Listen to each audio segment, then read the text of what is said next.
Hey everyone, welcome to the Seven City Student Podcast. My name is Caleb, the student director of Seven City Students. And for today's podcast episode, we have a very special episode, very special topic that we are going to discuss. But before we go into any details, I first want to introduce to you our very special guest, my beautiful, wonderful girlfriend, Victoria. Everyone say hi to Miss Victoria. Hi, my name's Victoria. I am Caleb's girlfriend. We've been together for 3 years, going on 4 in September, and I love you. Yeah, she doesn't want to talk about the bad parts, so she just wants to talk about the good parts. It's okay. No. It's fine. But we are going to shoot an episode today, and it is going to be related to dating. That is actually why I have her here. We finished up a series in February talking about falling in love and how sometimes we view that term as emotional feelings or, I just think this person is attractive or I just think this person is cute. And so we tend to figure out love is just a feeling, but it's much more than that. And if you didn't, come to that series or was able to listen to it, just to summarize, we talked about first loving the Lord and then loving yourself, because you can't really love anybody else if you don't love yourself based off of how you love the Lord. And we discussed those topics, and I felt like it was right if we discussed the topics of dating together as a couple, because we know from firsthand what it's like to date in high school. We've been dating for 3 years, but we are only 19 years old at the timing of this recording. So we've been dating since we were 16 years old, and we know the ups, we know the downs, the conflicts that happen in between high school dating, especially for you students who are in relationships in high school. And we just want to discuss our experiences. We're not experts. You will always learn. You will always learn about relationships. Yeah. But I think it was right for us at this time of age to share our experiences about dating to help you and to what you guys are going through. And I think to give a little bit of context and background, we should share our relationship history. How did we end up together? Not in a negative tone, but in a positive tone. She's incredible. She's amazing. I love her. But I think it's right for you to open up, because I think you were the first person to reach out. Guys, Yep. I failed. It is supposed to be us who reach out first, but it was her.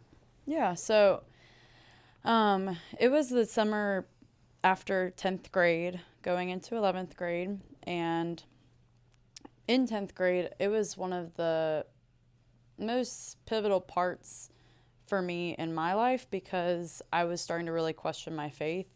I grew up in a Christian household and Christian school and church. So about that time, that's when I was really starting to question if I was a Christian, if this was even true.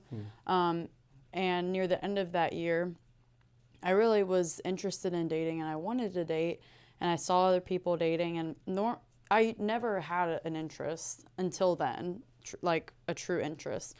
And it was up until the summertime when I was getting ready to go into junior year that it was just very evident that I needed to let that go to the Lord, because it was starting to drain me, and it was only a few months of really wanting that, but it was so disappointing. And that was one of the moments I can truly say in my life that I actually laid down a burden and I let it be there at Jesus' feet. And Caleb and I knew each other from 9th grade. He had came to the school that I was at in 9th grade, and we had been good friends. We were in Bible class together. We were in band together. Band was my favorite part. I was the drummer boy, and I played the flute. Yeah, I just remembered you and your best friend would just stop. You wouldn't stop laughing in band practice. I labeled you guys when I first met you guys as like just the goofballs. Like you couldn't stop laughing. You got in trouble but didn't get in trouble because we still are. That still is how it is. But I knew you as the very outspoken Christian, a very big church boy, so to speak, but I knew that it was genuine, and you were an anomaly, and you still are, but I just remember seeing you and being like, wow, that's a great friend to invest in, because I never had thought about dating. Of course, like, you always have crushes, you always have people that you think are attractive or whatever, but that summer was when it really came up in me. But all that to say, so I had given that up to the Lord, and I had given up that doubt and that disbelief to the Lord. And so it kind of shifted into like I was now in a great place in my life. I was just living for the Lord, and I was content. And my best friend and I, we were just talking about like what people we wanted to see that summer, and we both remembered Caleb. And we didn't think much of it, besides we said, this is actually a great Christian friend that we want to talk to and hang out with. And this was at the time where you could not drive and I could. It was, guys, listen, stop waiting to get your license.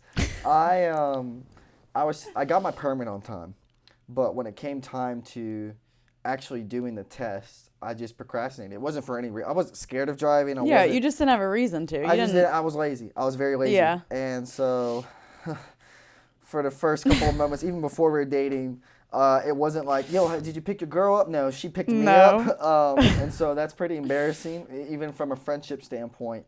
And that was at the point of the time of my life where I was starting to figure out why you should date. Mm-hmm. Beforehand, I was in little, relationship kind of crushes just because you did it. Yeah. That was why. It was your friends did it. It was popular.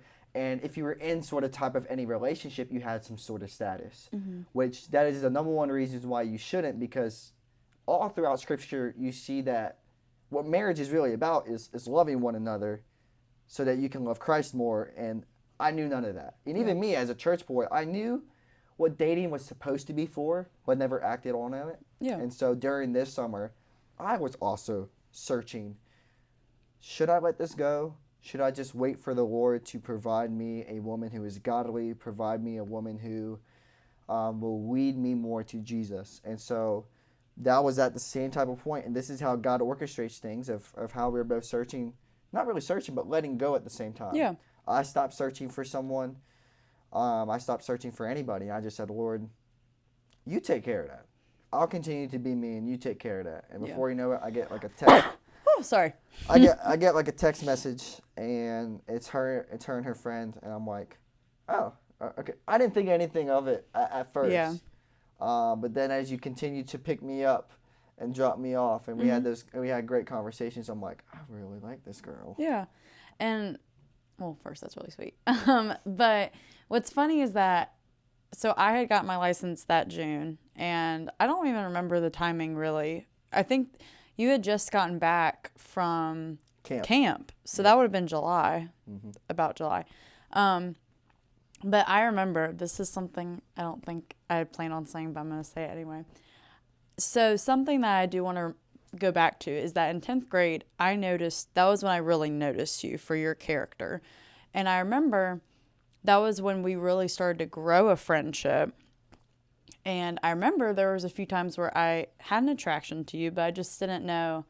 I was still like bouncing around. I didn't know who I liked. I didn't know if I liked anyone really. But I just always remember like you were in the back of my mind, so to speak. That's how I like to say it. Like you were back there. And I just remember when I was at my cheer camp, I saw that you were dating someone. I remember I was so mad because I was like, dang, like, man, that's out the window, like whatever. But then it happened to be just, we wanted to, hang out with you. And so we did. And just in those times, I feel like that's when we really built our friendship, was me driving you places. Like you would play me the worship music you liked. I would talk to you about like my church experience, my faith, and you would talk about that. And so over the multiple times, we kept hanging out as the three of us together.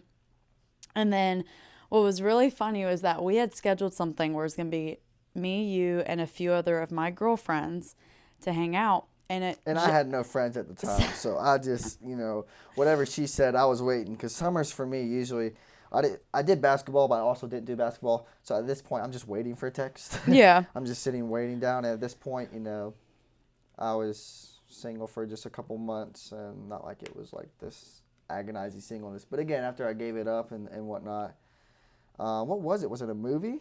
Was it a... So we were going to watch a movie at one of our friends' houses, and That's right. it just so happened, which was the Lord, that all of them canceled last minute. And I had to go pick you up from Chick-fil-A. That's when you were working at Chick-fil-A. My pleasure. My pleasure. I went and I picked you up and I said, so here's the deal. Everyone just canceled. So, because I already planned to pick you up. And I'll never forget, like, you had a little smile on you that was, like, actually excited about it. And I was excited too. And during that whole summer, like, I didn't really, like, put it in my head of, like, okay, I really want to, like, maybe be in a relationship with him. But I just knew that my feelings were growing for you. And something that we both say still to this day is that we became best friends first, and then we started dating. And that's what I was really concerned about. It was like you were one of my best friends, but also I didn't know if it was more than that. But so yeah, I remember we picked up popcorn from the movie theater, picked up slushies. I spilled You spilled the popcorn. Yep. in her mom's van. In the minivan.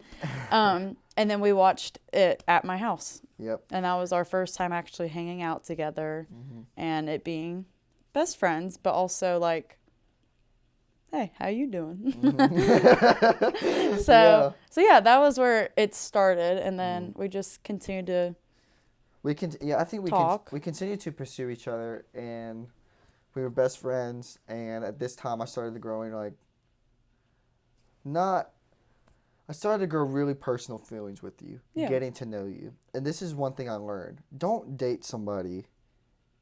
First off, obviously, date someone with the intention to marry, but don't date someone that you don't really know. And some of this you can't really help, because now we live in a generation where you just swipe right or swipe left on Tinder and you want to see this person, but you have no idea what that person looks besides their looks. And that was one of the most beautiful things of why it was so natural for me to ask you out and to ask, hey, do you want to date? Because we were at this point in our relationships to where we both have feelings to each other. We both already prayed about it, and we're like, why not do it? Yeah. There was never a reason for us not to date, not to take that next step in our relationship. And so I remember vividly after praying, I was like, Lord, I think I want to date this girl. I think I want to, I want to take this serious. I want to finally date with the right intention. Yeah. And then that night you called, and it was September 23rd. You're skipping some details. I am skipping You details. But these are see, this is why women remember details that men just don't, because men, we often think about just, the main points. And you bring up the side comments from the side points that I'll never remember. Well, let me fill in a part for you. All right. So we continued to talk, and during that time, we both would talk every day, and we were still very, faithful to the Lord. And I remember that in our conversations, we both realized the timing of everything. We both just wanted to get to know where each other was at in their faith, what it had looked like. And we both realized that summer, we both had a pivotal moment in our faith. In that summer, we both gave it up to the Lord that we wanted a relationship. And a few weeks later, we met each other outside of school. So that was something that grew in that period of time. And I remembered we talked about going to a movie together, and was it you or me no, you asked if it was going to be a date, I think. I texted you. I'm like, is this a date? And I was very excited for it to be a date. It was my first date. I texted that at 7 a.m. in the morning, by the way, on my way to school. I was like, this is a date. No, it was after school. It was after school? Yeah. Yeah. Well, there you go. And because I remember being so excited and getting ready for it. And backstory too, I never dated anyone. I don't remember if I said that, but I didn't date anyone. I didn't go on dates. And you didn't even really date. You dated, but it was you can only do it so much. You were in high school. So, but yeah, so that was exciting. That was a big, pivotal moment. And then you can talk about when you asked me out. So it was at midnight, right? It was at midnight. FaceTime. This is why. Boys, take notes. This will help you remember your anniversary. So it was September 22nd. We were on FaceTime just talking. Yeah. And I wanted to ask her out that day, but I'm like, if I do it at 12 a.m. when it's September 23rd. In 6 months, it will be my birthday.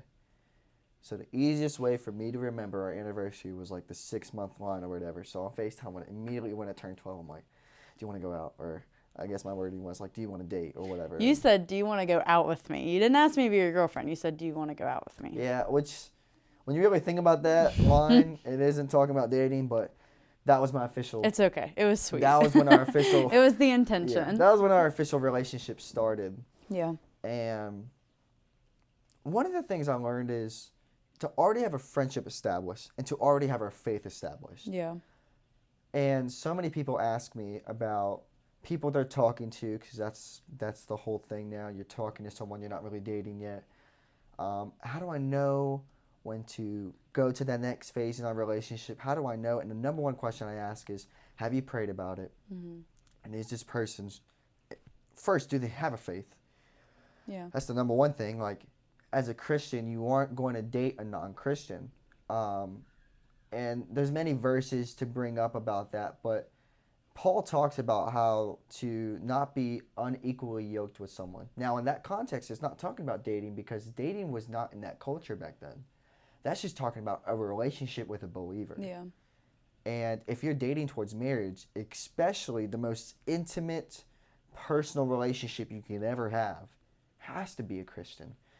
And as we started to grow in our relationship, I don't think there was like a long period of time where we ever lost focus on Jesus. No. There was moments where you're human and where you lose focus and where maybe you focus on time together more, you focus on different events, but there was never a moment where we said like, yeah, forget Jesus. Yeah. Or like, we're gonna spend a couple moments without Jesus so that we can just spend time with ourselves. Because early on, we had a friend in the first month of us dating, and he sat us down. It was really serious. Like, we finished up this Christian event, and he sits us down. He says, I think it was in October. October, yeah. I remember. It was because I was picking you up, again, skirt, skirt.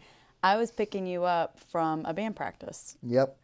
And he stops us back. He's like, wait, like, are you guys serious in dating? And at this point, because we were already established a best friendship, we were dating, mm-hmm. we actually knew a month or two in, like, we're going to get married. Yeah, it was about a month. And we realized that wasn't immaturity, that wasn't like too soon, because we already knew who we were. And now that we went to this dating phase, we're like, well, we're not dating for no purpose. We're dating for marriage. We are dating for a purpose. Yep, we're dating for a purpose. Right. And so he sat us down and he said, there are a couple things you need to realize in your relationship. Mm-hmm. And it was things that we always carry throughout this day. And I can read it. We wrote this on notes, and we keep it in our notes. I know one of them was, we cannot give each other identity. Yeah. And what that basically means in simple terms is she's not my purpose. She's a part of it. Mm-hmm. And when God made Adam and Eve, he made Adam and Eve to both glorify God. Yeah. The woman is not made to glorify the man, vice versa. We're made to help each other, to be selfless, and to just worship the Lord. Yeah. And obviously that's included, us being attracted to each other, us loving each other, but it all points back to Jesus. Right. And what you had said earlier about just how does it look like to actually get in a relationship? What do you do? Like those questions that people ask that are, usually students asking you. Like, I agree that you have to be seeking the Lord first to then find that person. Mm-hmm. Like, I have heard a quote that said, a woman's heart should be so hidden in the Lord that the man has to seek God to find her. And I think that's the simplest, easiest way to say it right there. Like, both people have to be in such a deep, intimate relationship with the Lord that it will all follow. Like, we didn't have anything where we were actually seeking a relationship. We just happened to have given it up to the Lord, and the Lord made that timing work so that when we were together, it just was revealed to us, this is your person. And that's why it worked out the way it did. If I was dating you and had been like, I really am looking for a relationship, I'm looking towards him to fulfill a relationship status, I feel like it would have been a completely different story. Yeah, and I think it would be us not trusting God. I Right. think a lot of people rush into a relationship because they don't trust that God will provide someone for them. And Mhm. that's what I had to come to the realization with. I knew I was called to ministry, and I knew that whoever was going to marry me or, going to start dating, they had to agree with that, support that, and love that. Right. And I was trying to rush that. But God's like, if you can just let go and trust me, I will deliver that. I think for students, for you guys to be at such a young age, it's very common for you to just act outside of God's timing and say, I'm going to just keep dating different people so I can find out who's the one for me. But God already has someone in his mind for you. He already has someone for you. He already has that plan figured out. Yeah. So don't rush. Seek. I like that. When we start seeking the Lord, then things start to play out piece by piece. And it Mhm. takes time. Like, I understand that we are a relationship that is, kind of rare because we started dating in high school.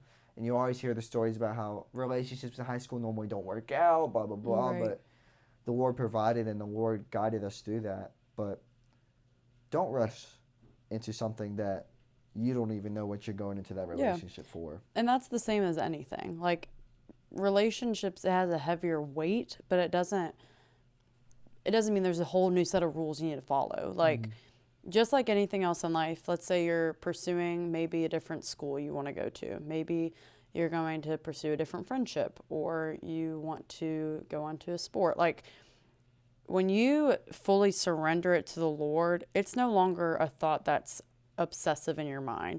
Yeah, it might be still in your heart, but when you lay it down, that means the worries and the doubts and the constant humanly pursuit is laid to rest. And that goes for everything. And in that, because you are at peace, then that's when it's easier to just keep living your life to glorify the Lord and to worship him. So that's something I think that is a disconnect because it almost seems like, well, I've been waiting for so long or I don't want to wait that long. Well, if you do it right, I'm not saying it's always easy, but if you do it right, the Lord's going to give you the strength through that. I know people that they did not actually meet their person till they were 30, and the same for that other person. Like they're both in the 30s and they're in a wonderful God-fearing marriage. And it was not something that it was painful, yes, to get to that point, but it was able to happen because you're still pursuing the Lord just like you would through anything. So, That's good. yeah. Um, and yeah, so we started dating and we had that conversation a month in. And I think as we continue to date, like the years, like if the first is like first, here's what I'll say about the first year of our relationship. We learned to just communicate Yeah. There's a lot and of learning. just a lot of learning. And that's what we will always continue to do, even after like we may like Yeah. look at this video two years later and be like, why didn't you mention this? Why didn't you Yeah. like what's wrong with you? But we learned how to communicate and we learned love languages. Obviously, maybe you guys have heard of it. We talked about it in our teachings, but love language is very important. Her love language is quality time and words of affirmation. I know that I'm actually very similar. Mine is I definitely love quality time. I love words and I love physical touch. Um, and we know that that's how we communicate to each other. She needs to be clear with my intentions and the words I say because I'm an extrovert, so I talk so much. But that doesn't mean the words lose value. Especially in a relationship, your words are so valuable. How you say things, what you say. And we just learn how to communicate with emotions. Like if she's down, if I'm down, if we're having just an awful day, we learned each step of how do you communicate. Okay, she needs comfort. Or okay, she needs advice or help. And men, that is your responsibility to lead that. And not in a like I'm your boss, but in a way of hey, you have to ask the girl that you're dating, how are you doing? Like, what do you need right now? One of the first mistakes I made was anytime she came up to me with a problem, I came with a solution. But that's not what she was looking for. And so, for 4 or 5 months into us dating, I said, hey, when you bring up the issues you're dealing with, just let me know what you need.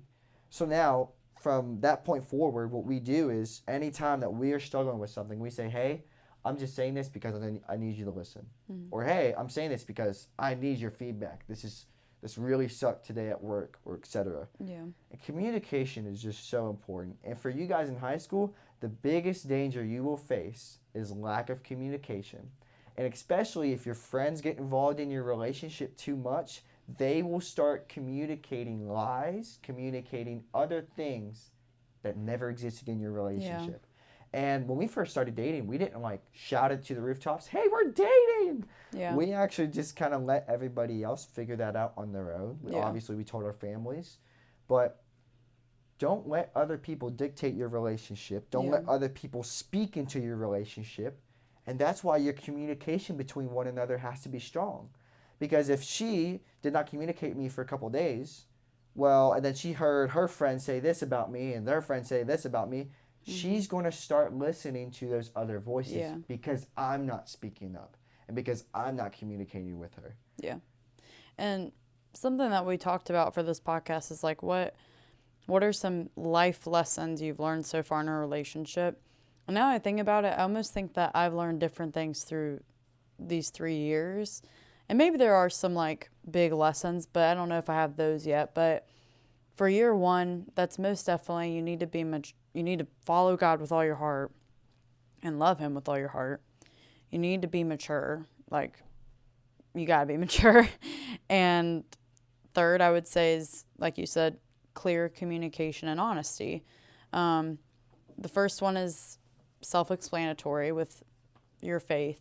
Secondly, with maturity, that's a great point that you said. Like, you have to be willing to put away, I want to say childish things. That's from a verse, but like you have to be willing to put away past things. Like we had a different scenario because we started dating in our junior year, and some people it's in college, some people it's senior year, like in the summer before college. But for us, I mean, we were still right in the middle of high school, like halfway through. So, we needed to be disciplined enough to not be gossiping to other people about the other person. We need to be disciplined, like you said, to not let people into our relationship. We needed to be mature enough to share our feelings to each other. And honestly, that's something I think that we were very solid at from the beginning and continue to, is that if there's a problem, we go directly to that person. Like, if in high school we just went right to a different person, we would not be doing as well as we are now. Like, there would be a lot of issues to have gone through, That is the destruction of most relationships. Yeah. I have an issue with, even in marriage, I have an issue with my spouse. I'm just going to tell my girls, man, I got an issue with my wife. I'm just going to vent to my wife. Well, the whole point, if you have an issue with someone, you bring it up, because then that will continue to grow apart. For example, like if you see that your plant that you have is dying, and all you do is talk to everyone else about your plant dying, but you don't give it water, you don't give it nutrition, you don't give it sunlight, you're making that die. You're allowing it to die. And what I would say especially for high school girls and high school boys, if you ever have doubts or you've been hurt by the person you're dating, talk about it in a conversation. Bring it up in a conversation. Because if you don't, more likely when you bring up issues to other people, you will start listening to relationship advice to people who aren't even in relationships and have experienced it. And that will ultimately destroy your relationship because you never brought up the issue. That was huge for us. Yeah. That was huge. And that's something that it made sense to us because of our relationship with Christ and the homes that we grew up in and the lives that we had, that, I mean, confrontation was not something I was used to. You had to teach me that. But because we had an established friendship before, and because we were both very serious about the Lord, very, very serious about school and about our just relationships, period. I mean, that's what made it really thrive, is like we we just didn't want to play around. We wanted to be honest to each other. We wanted to actually make a relationship worth it. We both were like, I'm looking to get married. I'm not looking to just be silly, And so it took that honest, true, God honoring communication with each other and not with outside that has really made that foundation. And like you said, the first year in junior year and even into our senior year, like all it takes is just communication and time together. And that's hard for being in school. Like that's so hard. But if you just keep seeking the Lord, if you keep your eyes on him and you both are in agreement about that and you both are in agreement of how life is, like we just got through it. It was very, very hard. There was a lot of times, we had a lot of breakdowns. We had a lot of frustrating moments. We had a lot to work through. But again, that's also why I feel like we're strong today, is because we went through so much in high school to work on us and be high schoolers.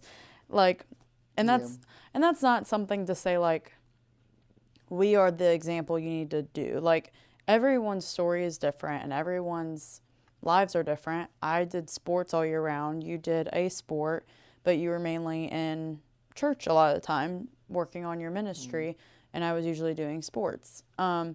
So there, and biggest part, we were in COVID too. That was a big thing. We had COVID. So this is a little side story I'll share. So she wasn't feeling well the day that everything just went to crap. She decided not to go to school. And so I give her the news when the governor said 2 weeks or whatever it was. I call her on FaceTime. I said, hey, I'm getting a trash bag for you because I'm grabbing your books and we have to go. And I thought that was hilarious. But that's such a good point because I totally forgot. Yeah. I shut out my memory. And God will prepare you for things you need to go through. He prepared us to have difficult conversations. He prepared us to talk honestly. And he will provide that because that's what relationships need. Yeah. And one of the questions that people actually asked us was how to have like a balanced lifestyle. Scratch that question. You will never have a balanced lifestyle because what a balanced scale does is this rock weighs as much as this rock and they both equal out. Balance them out. Well, so in that theory, that means school balances out with my relationship with the Lord, or school balances out my relationship with Victoria. It doesn't. There's rhythms. There's priorities. There are things that weigh heavier and that are more valuable than others in different seasons. Right. And what is at the center? Jesus. So in high school, our priority was quality time because 7 hours of our day were school and she would have cheer practice. So we had to figure out how to spend time with each other properly and how to value that. But now that we're in college and, our schedules are more flexible, now our values are a little bit different. Let's spend quality time in different areas. Let's do different things. It's rhythms. There are parts of your life where you are going to prioritize your school more. You're going to prioritize your work more. But don't let those rhythms distract you from the relationship you have in dating and the relationship you have with the Lord. Those should never lose focus. It's just different rhythms. Yeah. And again, saying what I said before about COVID, that's a prime example. No one planned for that. And I think that was actually a large blessing to our relationship.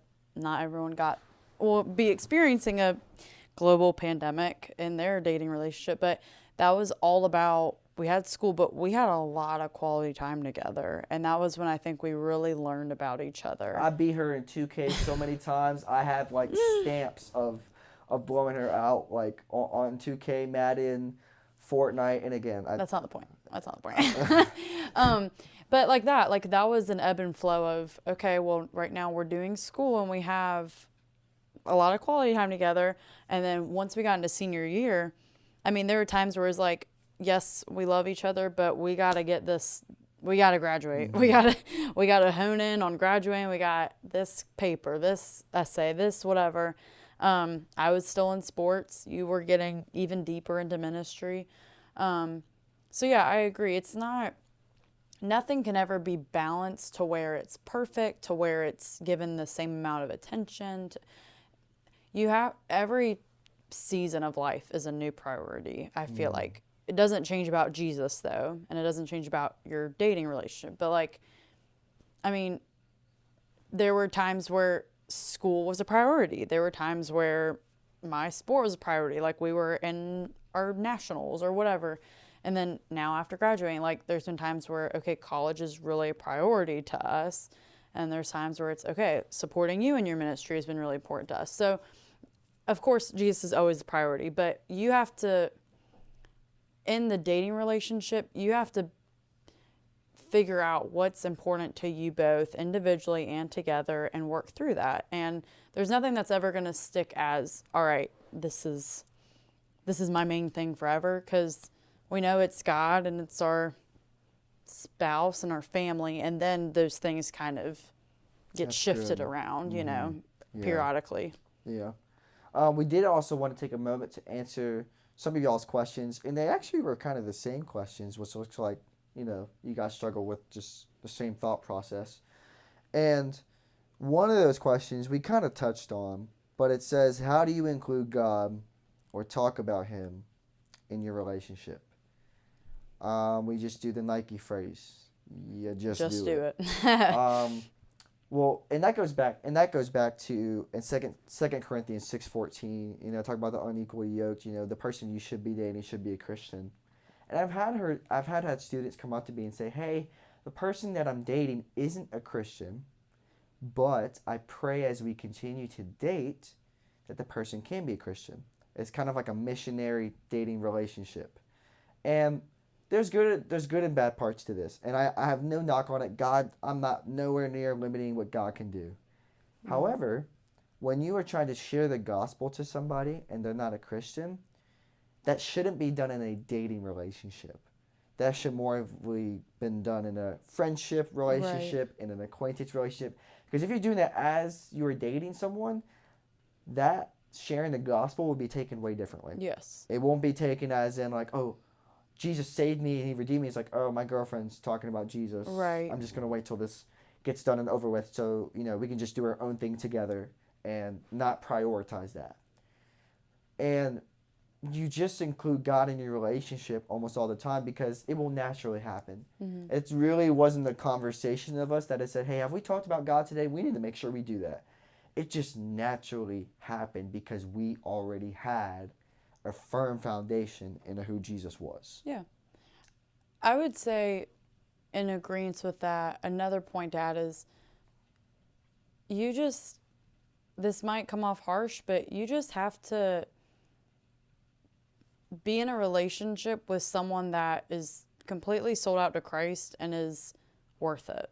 You know, like if you're just going in, I think that question about like, what was the question again? How do you include God?